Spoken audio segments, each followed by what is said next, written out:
Bonjour à tous, je suis Johanna Cohen du cours Anna. Le cours Anna est une école des arts de la scène située à Neuilly-sur-Seine, Boulogne-Billancourt et Paris 16e.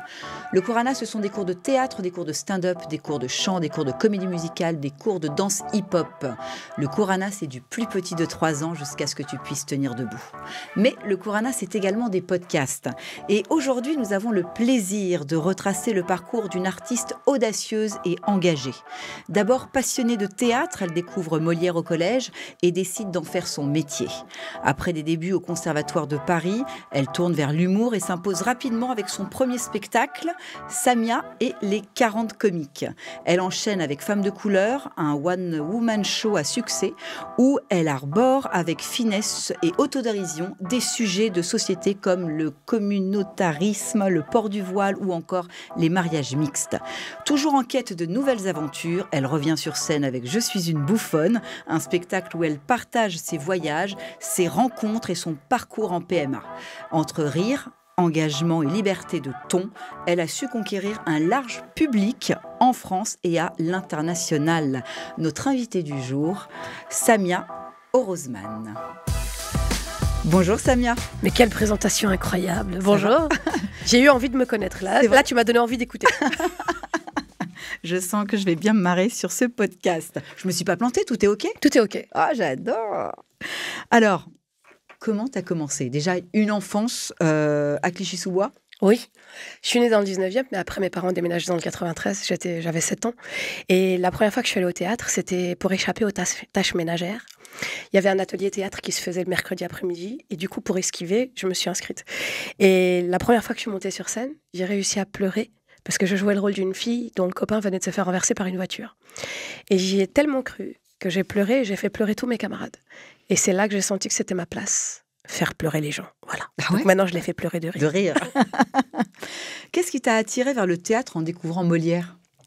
J'aimais les messages qu'il transmettait à travers l'humour. En fait, il se permettait de critiquer la société sans jamais être inquiété, parce que comme c'était le bouffon du roi, et ben du coup, voilà. Et je trouve que on peut changer les choses quand on sait le faire avec finesse, avec de l'humour, et quand on sait amener les choses. Quand on met le doigt sur ce qui ne va pas, et ben c'est là que justement on aide les gens à changer finalement. Incroyable. Comment s'est passée ta formation au Conservatoire de Paris? C'est quand même fou, ça. C'était un autre monde. Moi, je suis issue des quartiers populaires, donc j'ai fait du théâtre au collège, au lycée, à la fac. Et après, j'ai passé l'audition pour entrer au Conservatoire de théâtre. Et c'était le 1er et le 11e arrondissement. La première fois que je suis allée, c'était Edgar qui me donnait la réplique. Il y avait des Mathilde, des Loïc, des François. Et moi, j'ai grandi en banlieue parisienne avec que des basanés. Du coup, ça m'a fait un peu bizarre parce que j'ai découvert l'autre côté du périph', si tu veux. Et je t'avoue qu'au début, c'est compliqué parce que tu as l'impression de te retrouver dans le sketch de Gad Elmaleh avec le professeur qui dit « Mais servez-vous de vos origines, servez-vous-en !» C'est exactement ça. Il caricature pas du tout. Moi, le prof me sortait des phrases comme ça, genre « Sers-toi de tes origines !» Alors que, de quoi tu me parles? Je suis née à Paris, j'ai grandi là, je suis pareil que toi, même si mes parents, ma maman a un accent à couper au couteau et que papa, il fait des jeux de mots moitié en arabe, moitié en français, mais finalement, moi, je suis née ici, j'ai grandi là. Donc oui, j'ai un petit plus, mais finalement, je suis pareil que toi. Et ça, des fois, les professeurs ont du mal à l'intégrer. Donc, les années de conservatoire, elles étaient un peu compliquées. Je me souviens qu'il fallait faire entre 5 et 35 heures de cours par semaine. Et moi, j'avais des petits boulots à côté, donc je ne pouvais pas faire 35 heures. Et le conservatoire, c'est un peu comme la fac. Si tu veux, tu dois te battre pour trouver un endroit où répéter, une scène à jouer, un camarade de jeu, et après, tu dois te battre pour monter sur scène. Parce que tu arrives et t'attends impatiemment qu'il y ait une place qui se libère, et puis tu cours pour monter sur scène et tester devant le prof. Alors, il t'arrive parfois de venir et de passer des heures à écouter les autres et pas avoir le temps de monter sur scène, parce que les autres, ils étaient là toute la journée, et que toi, tu bossais juste avant, et que tu bosses juste après, et que t'as pas le temps. Donc, c'est comme ça qu'au bout de 2 années, ils m'ont dit « Bon, vous n'êtes plus la bienvenue. » Le professeur m'a dit « Soit tu bouffes, soit tu fais du théâtre, Samia, faut faire des choix. » Et comme tu vois ma corpulence, j'ai choisi de bouffer. Voilà. C'est vrai. Bon, écoute, c'est quand même fou, ça. C'était cool. Ça t'apprend un petit peu à échanger avec un autre univers, en réalité. Mais les plus belles années où j'ai appris la scène, c'était pas au conservatoire, vraiment. Ça, c'est académique, et puis c'est une manière d'avoir quelque chose sur ton CV, c'est tout. Mais c'est pas avec eux que j'ai vraiment appris la base, quoi. C'était plus les années d'avant. C'était où?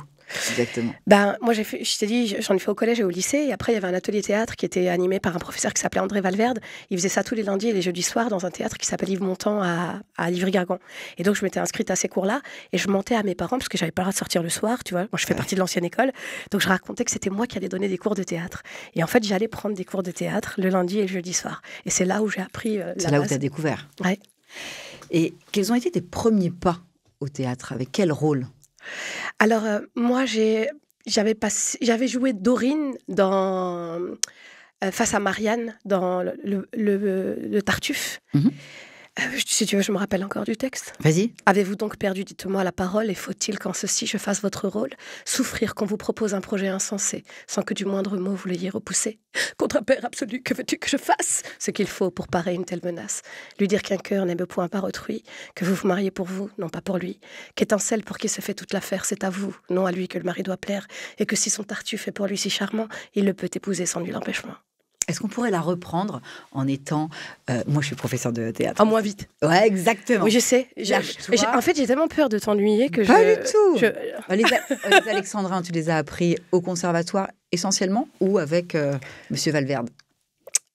C'était au conservatoire. C'est souvent là où on apprend. C'était là. Tu peux me la refaire? Bien sûr.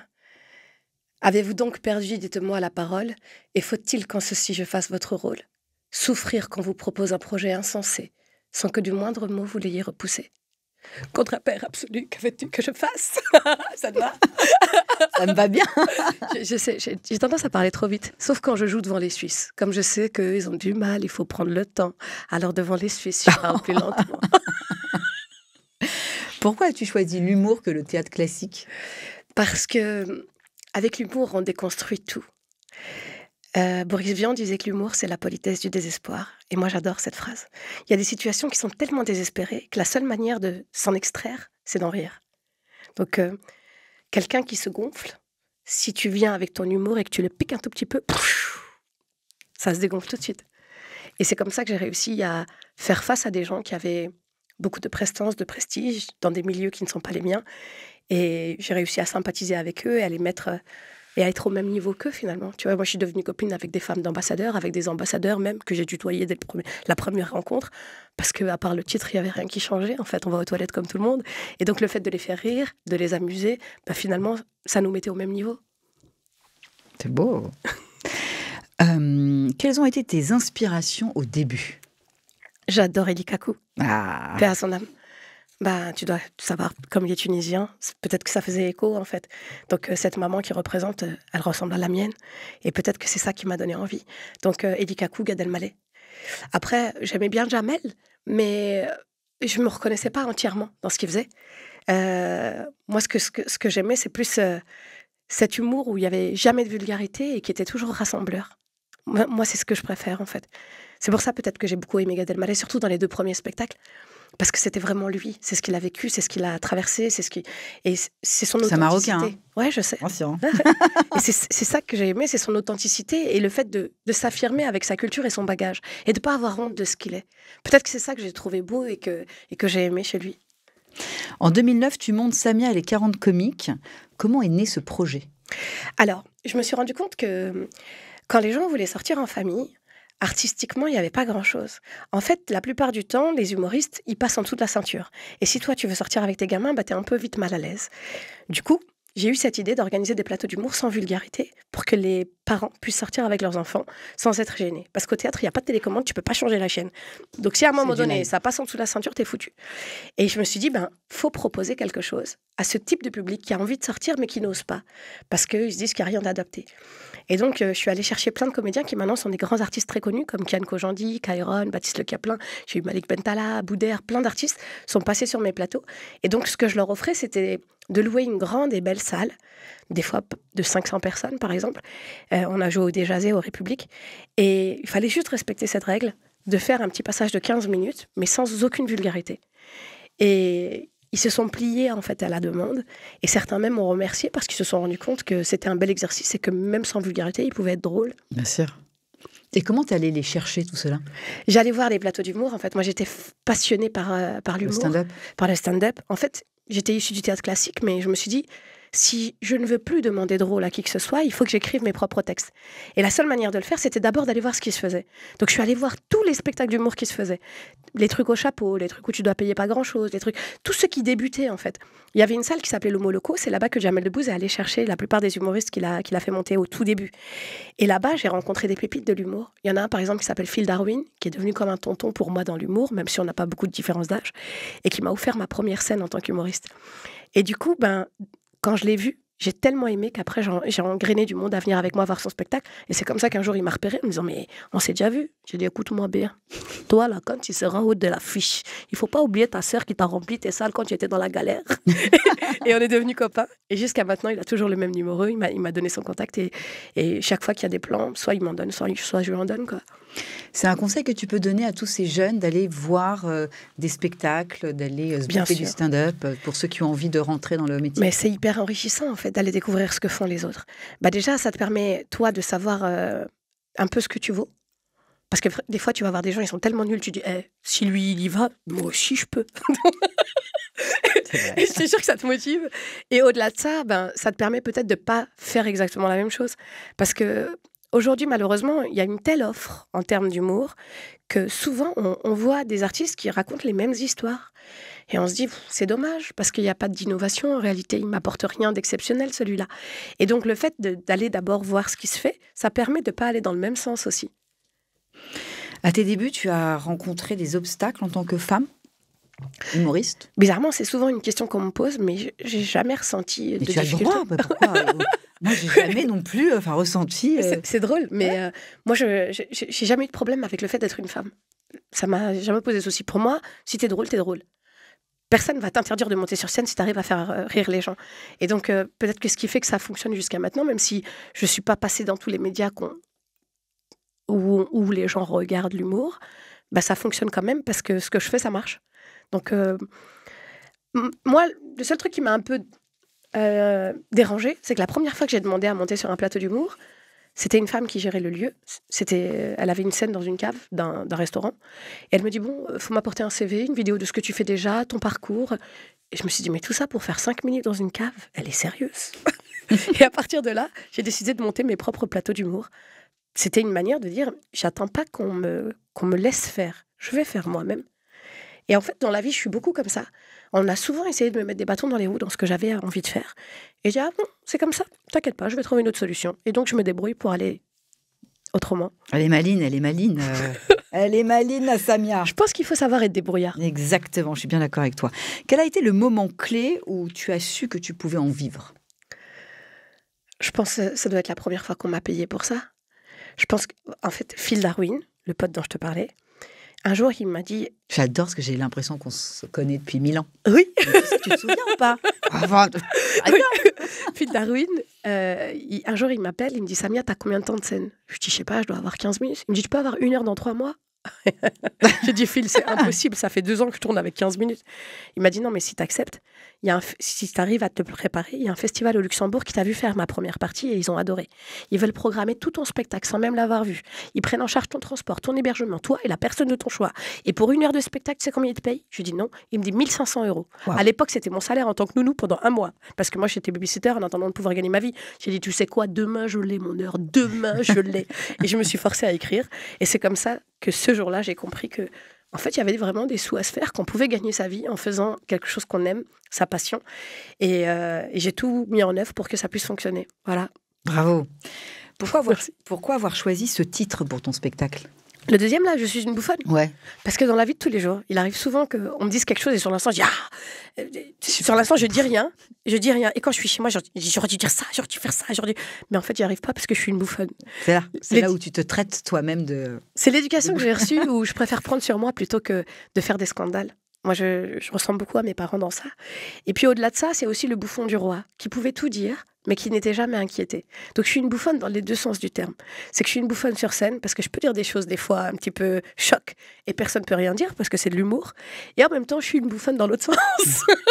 C'est que souvent, je ravale ce que j'ai à dire, parce que j'ose pas faire de vagues. Et là, tu traites de bouffonne. Voilà, exactement. On s'y connaît. Moi aussi, je me suis déjà traitée de bouffonne et je m'en veux. J'ai dit, mais qu'est-ce que t'es con? Non, t'es juste bien éduquée, c'est tout. Ouais, t'as raison. C'est ça. Comment as-tu trouvé le bon ton pour aborder des sujets sensibles avec humour? Quand c'est fait avec amour. Quand c'est fait avec amour, il n'y a plus personne qui peut te dire quoi que ce soit. Tu vois, par exemple, un truc basique, le passage que j'ai fait au Jamel Comedy Club, je raconte la nuance entre les différentes manières de parler en Afrique. J'imite les Tunisiens, les Algériens, les Marocains, les Ivoiriens, les Camerounais, les Sénégalais. Et des fois, dans les commentaires, les gens disent mais attends, pourquoi quand c'est elle qui imite, c'est de l'humour et quand c'est Michel Leb, c'est raciste? Bah, tout simplement parce que c'est pas fait de la même façon. Moi, j'ai cherché à m'intéresser à ces gens-là. Je les ai rencontrés, je les ai côtoyés. Je connais un petit peu leur culture. Je porte leur tenue. En fait, je me fonds un peu dans la masse. Et du coup, comme je le fais avec amour et que j'essaie de le faire au plus juste que possible et de ne pas les caricaturer grossièrement, eh ben, ça passe. Et je pense que c'est ça. Le but, c'est de faire les choses avec amour. Ah oui, dans ce monde horrible. As-tu eu des retours marquants du public sur certains sketchs? Est-ce que tu as une petite anecdote Dans le positif ou dans le négatif? Dans ce que tu veux. Ok. Dans le positif, par exemple, dans le premier spectacle, je raconte le désespoir de ma mère le jour où je lui ai présenté un Martiniquais pour me marier avec. Pour elle, c'était la fin du monde. Elle m'a dit, ah noir, il n'y en a plus des hommes sur la terre pour que tu prends un calouche, c'est ça. Alors on t'a fait confiance, on t'a donné la liberté, on t'a laissé faire du théâtre. Et c'est comme ça, tu dis merci. Ah, tu veux ta mère, elle meurt, c'est ça. Ah, je vais mourir. Ah, je vais mourir. Tu laisses tomber? Non. Ah, je vais mourir. Et donc, je raconte ça. Et un jour, je finis par expliquer qu'avec le temps, elle a accepté de le rencontrer. Et quand elle l'a vu, il est tout de suite entré dans son cœur parce qu'elle a vu que c'était une belle personne. Et donc, au bout de 4 ans de galère, elle a fini par me dire oui. Elle m'a donné sa bénédiction. Et un jour, il y a quelqu'un qui vient me voir à la fin et qui me dit « Merci beaucoup, tu nous as fait du bien. » Parce que j'ai emmené ma mère, parce que je suis exactement dans la même situation que toi. Et quand on est sortis, elle m'a dit, bon, si sa mère, elle a accepté de le rencontrer, bah vas-y, ramène-le. Et je me dis, bon, si j'ai réussi à faire changer au moins une personne, j'ai tout gagné. C'est beau, hein? Incroyable. Jouer ce spectacle à l'étranger, c'était un défi? Ben, c'était surtout une chance, un rêve et des perspectives qui s'offraient à moi. Moi, je t'ai dit, je viens d'une famille où j'avais pas le droit de sortir le soir. J'avais pas le droit de voyager. Ma mère, elle m'a dit, tu veux voyager, tu se maries, après tu fais qu'est-ce que tu veux. Pour l'instant, ton pied, mon pied, c'est tout. Et donc, le jour où je me suis mariée, ça a été la liberté. Et je suis tombée sur un homme qui m'a laissé vivre mon rêve et accomplir ce que j'avais envie de faire. Et qui m'a toujours encouragée et poussée. Du coup, quand on m'a ouvert les portes à l'étranger et qu'on a accepté de m'inviter pour que je fasse un spectacle là-bas, pour moi, c'était comme si c'était un rêve qui prenait vie. Parce que c'est comme si tu aimais manger des glaces et qu'on t'en donne et qu'en plus, on te donne de l'argent et qu'on te dit, tiens, tu vas aller les manger aux Bahamas. Tu te fous de moi, il y a un piège. Tu vas voler mes organes quand je vais arriver là-bas, il y a un truc qui cloche. Et en réalité, ben non, c'est beau, c'est magnifique. Je vis un rêve éveillé. Tu vois, je gagne pas des milliards parce que quand tu vas jouer en Afrique, tu es payé en francs CFA, tu les dépenses en boubou, tu gagnes pas grand-chose, on s'en fiche. Mais au final, je fais ce que j'aime, je voyage, je rencontre du monde, je découvre de nouvelles personnes et je reviens avec la tête remplie de plein de beaux souvenirs. Pourquoi parler de ton parcours en PMA sur scène? Parce que c'est un sujet qui malheureusement est encore tabou. Il y a beaucoup de gens, beaucoup de femmes qui passent par ce parcours et qui en souffrent. Et en fait, raconter toutes les expériences, avec les moments d'espoir, avec les moments de doute, avec ensuite le désespoir qui en vient parce qu'on finit par perdre cet embryon auquel on a cru, eh ben, le spectateur vit avec moi chaque étape. Et donc le fait qu'il le vive avec moi, ça le sensibilise et ça le rend un peu plus empathique pour les prochaines personnes qu'il va rencontrer. Parce que quand on n'a pas vécu la situation, on ne peut pas trop la comprendre. Mais s'il y a quelqu'un qui vous l'a fait vivre, même l'espace d'une heure, bah du coup, vous avez une petite perception de ce qu'il en est. Et peut-être que plus tard, vous ferez preuve d'un petit peu plus d'empathie. J'essaye d'être, un pont entre ceux qui l'ont vécu et ceux qui ne savent pas de quoi on parle. Qu'est-ce qui se cache derrière cette personnalité? Beaucoup de gras. Écoute, j'aime les gens, profondément. J'aime l'humain. Et j'ai juste envie de partager. Tu vois, quand je me lève chaque matin, mon objectif, c'est de faire sourire un maximum de personnes. De la manière... Quelle qu'elle soit. Voilà, quelle qu'elle soit. Si je peux aider quelqu'un à apporter ses affaires, si je peux donner des sous parce que j'en ai et qu'il y en a un qui les demande, que moi, j'ai pas besoin de tous ces bouts de papier colorés, tu vois. J'ai un toit au-dessus de ma tête, j'ai de quoi manger, j'ai tout ce qu'il faut. En fait, ma mission de vie, c'est ça. Tu vois, j'ai plus de parents, paix à leur âme, et j'ai pas eu la chance d'avoir des enfants. À quoi je sers? J'essaie de servir à partager du bonheur et du rire, c'est tout. Juste ça. Magnifique. Comment ton public a-t-il réagi à ces nouvelles thématiques dans ton deuxième spectacle, du coup? Bah écoute, la toute première fois que j'ai commencé à aborder le sujet de la PMA, j'ai pas trouvé forcément les mots justes, tu vois. Et en plus, j'ai commencé avec Abidjan. J'ai commencé à raconter ça à Abidjan. J'ai rôdé là-bas en Côte d'Ivoire parce que c'était le début du Covid, etc. Donc, les gens étaient un peu choqués en disant mais on vient pour rire, nous, on vient pas pour pleurer. Et je pense que j'étais encore trop dedans et que j'avais pas trouvé les bons mots. Et au fur et à mesure, à force de le jouer, eh ben, j'ai réussi à amener ça avec un peu plus de légèreté et à moins plomber l'ambiance. Parce que c'est difficile, en fait, de jouer, de faire le juste milieu quand tu vas raconter quelque chose de triste et de faire rire juste après avec. Donc, j'avais raconté peut-être trop de détails et du coup, les gens étaient mal à l'aise les premières fois que je l'ai raconté. Et puis, à force de jouer, après, ça se peaufine. Et là, aujourd'hui, c'est beaucoup plus léger. Donc, ça va. Ah bah oui. Est-ce plus difficile de faire rire avec des sujets intimes? Je sais pas. Pour moi, ça l'est pas parce que je suis entière. Tel que tu me vois maintenant, tu me verras de la même façon à l'extérieur. Je porte pas de masque, je sais pas faire. C'est peut-être pour ça aussi que je travaille avec les enfants, parce que les adultes, je les comprends pas. Je sais pas, quelqu'un qui fait semblant, quelqu'un qui se cache derrière quelque chose, je comprends pas. Donc, moi, je sais pas être autrement. Alors, pour moi, c'est pas difficile, parce que ce qu'il y a, c'est ce qui est. C'est tout. Il y a rien d'autre, il y a pas de... Je sais pas faire semblant. Tu écris toute seule Ouais. le spectacle? C'est ma vie que je raconte. C'est tout toi? Ouais. Et ça se passe comment, une séance de boulot avec Samia? Non, je travaille pas, je suis une escroquerie. En fait, je raconte souvent que moi, j'écris pas, je regarde et puis je raconte ce que j'ai vu. Je vis des situations et ensuite je les partage. Je vous donne un exemple. Je monte dans un covoiturage avec une Camerounaise. Et puis d'un coup, elle commence à me parler. Elle me dit, moi, je comprends Elle s'est pas pas. quittée? Non, non, elle sait pas qui je suis. Elle dit, moi, je comprends pas les filles qui achètent cheveux des gens pour mettre sur la tête. Elle dit, quand c'est cheveux synthétiques, ça me dérange pas. Mais celle qui achète vrais cheveux des gens, ça, je comprends pas. Donc, la fille qui a vendu ses cheveux, elle a vendu parce qu'elle avait problème d'argent. Et toi, tu prends problème des gens et tu mets sur ta tête. Des fois, ces cheveux de 3, 4, 5 personnes, on te vend. Ton mari dort à côté de toi, il ne sait pas qui dort à côté de lui. Parfois, même ces cheveux de jument, on te vend. Si Étalon te voit, il va te courir derrière. J'ai dit, mais comment tu vas être plus drôle que cette femme-là? Tu peux pas. Donc, en fait, moi, mon talent, c'est juste de bien savoir raconter des histoires. C'est tout un art. J'ai été nounou pendant 10 ans, j'ai été formée, tu vois. Et comme j'ai raconté des histoires aux petits, maintenant je raconte des histoires aux grands, tu vois. Magnifique. L'humour est-il pour toi un moyen de faire passer des messages engagés? Clairement, tout ce qu'on peut transmettre à travers l'humour, ben on le fait. Et je t'ai dit, le fait d'être tunisienne aussi, je pense que ça joue. Nous, les Tunisiens, on a le sarcasme dans le sang. On rit de tout et de tout le monde, mais tout le temps, dans des situations que tu n'imagines même pas. Je te donne un exemple. Encore un? J'adore. Oui. Ah, vas-y, bouge pas. Le jour où on a perdu ma maman, paix à son âme, la première personne qui est venue pour les condoléances, c'est la femme que ma mère détestait le plus. Et là, j'ai regardé mes sœurs, j'ai dit, les filles, vous pariez que maman, là où elle est, elle doit faire... Même ici, elle me laisse pas tranquille. Je leur ai dit, mais qui est capable de faire rire ses sœurs le jour de la mort de leur mère si c'est pas une Tunisienne qui a un pet au casque? On a le sarcasme dans le sang, on rigole tout le temps de tout. Et c'est que comme ça qu'on arrive à sortir des situations les plus catastrophiques. Tu sais, il y a un proverbe chez nous qui dit que le meilleur fou rire, il arrive à côté de la tête du défunt. Et en fait, c'est vrai, les 3 premiers jours du deuil, on est tellement pris dans le deuil qu'on passe notre temps à pleurer. Mais dès qu'on l'a enterré et qu'on fait un repas pour tout le monde, c'est ce jour-là où les éclats de rire vont arriver. Et en fait, c'est comme si on avait besoin de contrebalancer, que tous ces pleurs, il fallait les oublier dans un éclat de rire. Je suis d'accord.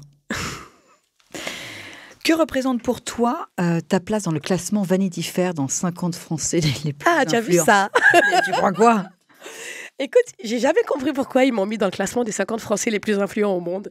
Et je raconte ça dans mon spectacle et je dis, moi, j'ai ma petite sœur qui m'appelle, elle me dit, hey, félicitations, 48e sur 50. Pas mal. J'ai dit, écoute-moi bien, rien que le fait d'avoir été considérée française, déjà, j'étais contente.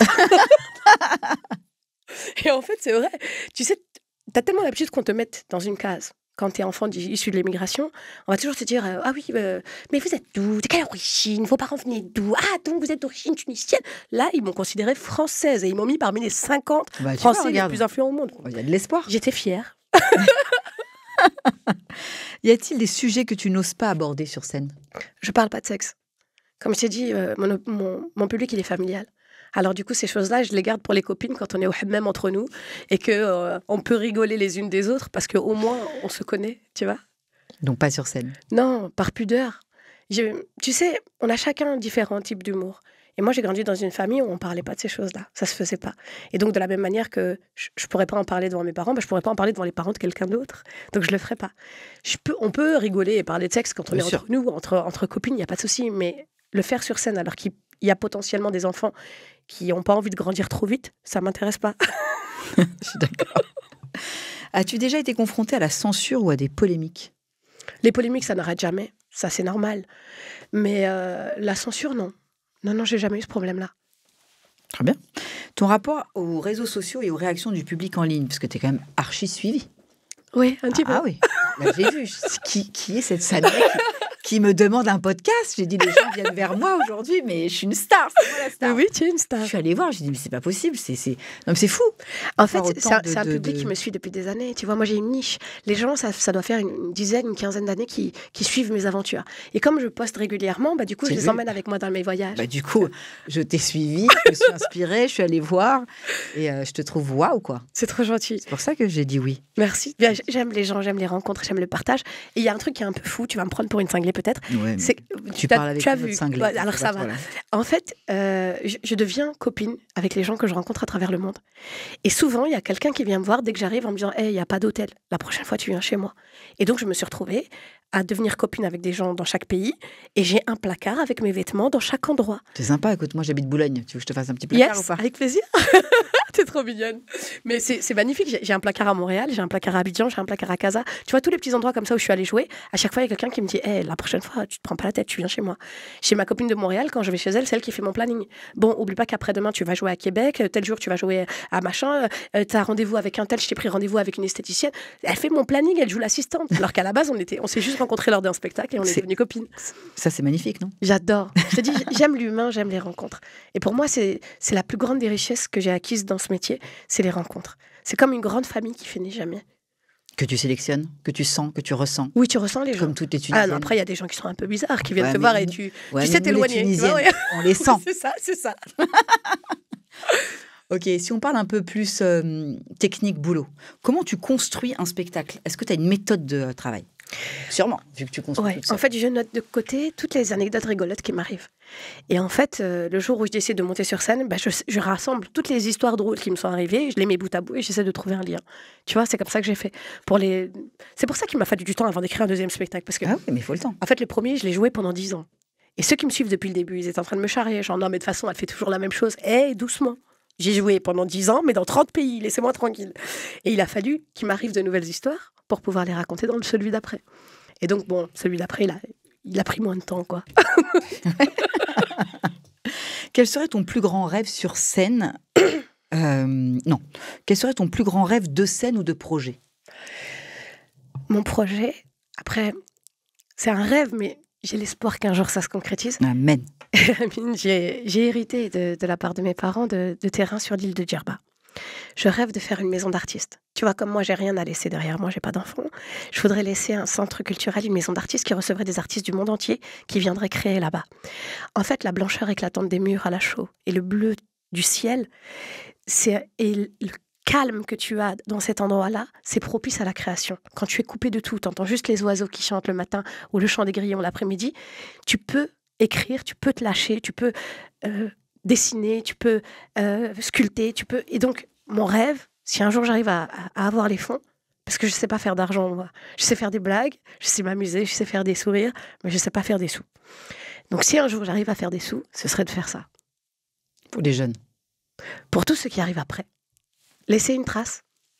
Un conseil que tu donnerais à un jeune humoriste qui débute, mis à part d'aller voir des pièces et de s'inspirer de pas mal d'autres humoristes? De ne jamais oublier que les barrières, elles sont dans sa tête. Et que si lui, il s'est fixé un objectif, il n'y a rien qui peut l'en empêcher. En fait, nous, surtout les femmes, on souffre du sentiment d'imposture, où on se pose 1 milliard de questions avant d'agir. Est-ce que je mérite? Est-ce qu'on va m'écouter? Est-ce que c'est ma place? Faut pas se poser de questions. Faut foncer. Si au fond de toi, tu sais que c'est ce que tu as envie de faire, fais-le. Et tout s'alignera pour que ça fonctionne. Ben voilà, je suis d'accord avec toi. Hein.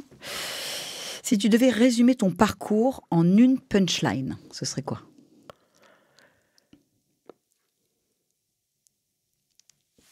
Tu peux réfléchir. Je te donne le droit. C'est gentil, mais écoute, je sais pas. Je saurais pas te dire. Ah, il va falloir, sinon tu sors pas. J'adore. Je sais pas. Je pense que l'humour a été un héritage et que comme papa, c'était quelqu'un de très drôle, eh ben j'ai récupéré ça. Et, et je saurais pas te sortir juste une punchline, mais je vais te sortir une phrase que mon papa il me disait. Il faisait tout le temps des blagues et des jeux de mots pourris. Il disait, il est inconscient ou bien deux conscients. Tu as perdu 3 kilos, il faut faire une déclaration de perte, sinon ça sert à quoi la police? Et en fait, je pense que l'objectif de ma vie et le sens, c'est juste de prendre les choses avec légèreté. Mais c'est pas une punchline, tu vois. J'en ai pas de punchline là à te sortir comme ça. Je sais pas. Je sais pas appuyer sur un bouton et sortir un truc comme ça. C'est pas grave. Ça me plaît, ça me va. T'as 30 secondes pour faire une déclaration d'amour à tes parents. Papa, maman, je vous aime de tout mon cœur. J'espère que vous êtes fiers de moi et que là où vous êtes mieux qu'ici. Voilà. Qu'est-ce que je peux te souhaiter? De continuer à faire ça jusqu'à mon dernier souffle. Avoir un bébé? Aussi, ça peut être bien pour sentir que le temps est moins long. T'es prête pour un petit speed quizzing? Yes, allez. Sèche-moi ces larmes. Tes parents, ils sont fiers de toi. Je le sais. Scène ou cinéma? Les deux. Mais le cinéma, on n'en a pas parlé. Il n'y a pas de projet cinéma? Écoute, j'ai déjà fait un petit passage dans un long métrage et je rêverais de pouvoir en faire, mais je ne sais pas où aller chercher les contacts. Tu vois, j'ai contacté une femme qui est agent d'artiste, mais elle m'a juste rempli une fiche, mis une vidéo de moi sur la page et puis elle m'a jamais appelée. Et en fait, je sais que je suis faite pour ça. Je sais que je suis faite pour transmettre des choses, mais je ne sais pas où aller toquer en fait. C'est juste ça. Donc voilà, j'espère qu'un jour, ça viendra à moi. Et il le faut. Un personnage comme le tien, ça se mérite. Ça mérite d'être vu sur tous les écrans, à la télé, au cinéma. Bon, écoute, si je peux t'aider, je le ferai. Merci, Johanna, c'est adorable. Paris ou tournée internationale? Tournée internationale, on est fatigué de Paris. La capitale des mauvaises ondes. Impro ou texte préparé? Texte préparé quand même. Jouer seul ou en duo? Les deux sont bien, mais je préfère quand même être seule. T'as un projet peut-être pour travailler avec je sais pas, un autre artiste? Ouais, il y a un copain qui faisait du théâtre avec moi au lycée, qui est revenu vers moi récemment en me disant, Samia, je voudrais bien remonter sur scène. Je lui ai dit, bah vas-y, je vais te mettre avec moi sur quelques plans. Et donc, il y a un chanteur tunisien, justement, qui s'appelle Farhat Jouini, qui chante Pip Pip Zahrit la Roussagette. Peut-être tu connais? Vas-y, chante pour voir. Pip Pip Pip Pip Pip Zahrit la Roussagette. Tu vois pas? Pip Pip Pip Pip Jette les lebnettes. Ça, je la connais pas, écoute. C'est des chansons tunisiennes qui datent d'une trentaine d'années. Le gars a fait un clip et il avait besoin d'une mariée. Et il a fait appel à moi. Je lui ai dit, je suis un peu vieille pour faire la mariée. Il m'a dit, c'est pas grave. C'est une mariée qui a réfléchi longtemps. Et du coup, j'ai appelé mon pote Walid pour venir jouer le rôle du mari. Et en fait, de là, on s'est dit, pourquoi pas faire des petites vidéos rigolotes. Donc on s'est mis à faire des vidéos où il joue le rôle de mon mari. Donc c'est très drôle, parce que dans les commentaires, t'as des gens qui disent, mais son mari, il n'était pas noir. Mais attends, elle a divorcé. Mais pourquoi elle a divorcé? Mais son mari, il n'était pas congolais. Mais non, il était malien. Attends, arrête, il était ivoirien. Mais tu sais pourquoi elle a divorcé? Parce que quand même, c'est bizarre. Et tu dis, mais les gens, ils sont un peu débiles parfois. Ils se disent pas qu'il n'y a pas des caméras dans ma maison qui filment mon quotidien avec mon mari. C'est une mise en scène. On filme des choses qu'on a écrites. Et donc, bon, bref, tout ça pour dire qu'on s'amuse bien avec Walid. On a fait pas mal de petites vidéos et on déconne un peu avec. Et si je devais écrire quelque chose, ce serait sûrement avec lui. Parce que, comme on se connaît depuis enfant, il y a une véritable complicité, tu vois. On répond du tac au tac, il a une bonne répartie, tu vois. Et puis, il est drôle. Et puis, il a la même corpulence que moi. Donc, ça fait, tu sais, petit couple de poupée russe, mais version gerbienne, tu vois. Faire rire ou émouvoir? J'aime les deux, mais j'ai une préférence pour le rire. Stand-up ou théâtre classique? J'aime Cruel, tu m'as trop entendu. J'aime les deux aussi, mais je préfère le stand-up. Accent ou personnage? Personnage. Ok. Un public bruyant mais réactif ou silencieux mais captivé? Non, bruyant et réactif. C'est ça qu'on veut. Moi, quand j'arrive, je leur dis, rigolez pas en mode vibreur, là, comme ça. Je dis, on est là pour des vrais rires bien gras qui remplissent le cœur. Et écrire pour les autres? Je sais pas faire. Je peux aider à mettre en scène, mais je trouve que c'est important que la personne, elle raconte ce qu'elle a envie de raconter. Je peux pas lui écrire des choses qu'elle va dire. Pour moi, ce serait pas elle, en fait. Donc, l'aiguiller dans son écriture, je suis capable de le faire. Mais écrire pour elle, je saurais pas. Au micro avec Johanna ou cours Anna? Non, au micro avec Johanna. Ah ouais. Moi, je suis trop bien avec toi. On peut continuer pendant des heures. Après les cours, je veux bien te tenter une fois. Mais Tu vas venir transmettre déjà pour les jeunes ici. C'est trop mignon. Tu vas leur dire tout ce que tu as dans le ventre et tu vas les aider. Ça, c'est sûr. Qu'est-ce que je peux te souhaiter? J'ai dit de continuer jusqu'à mon dernier souffle. Juste ça. Et puis de réaliser le rêve dont je t'ai parlé. Ça serait chouette. Samia, merci 1000 fois. Mais merci à toi. J'ai passé Vraiment. un super moment. Merci de moi m'avoir aussi. accueilli. Si vous voulez retrouver cette interview, eh bien écoutez sur toutes les plateformes, Deezer, YouTube, Spotify et au micro avec Johanna sur Instagram. Merci beaucoup. Merci à toi. À bientôt.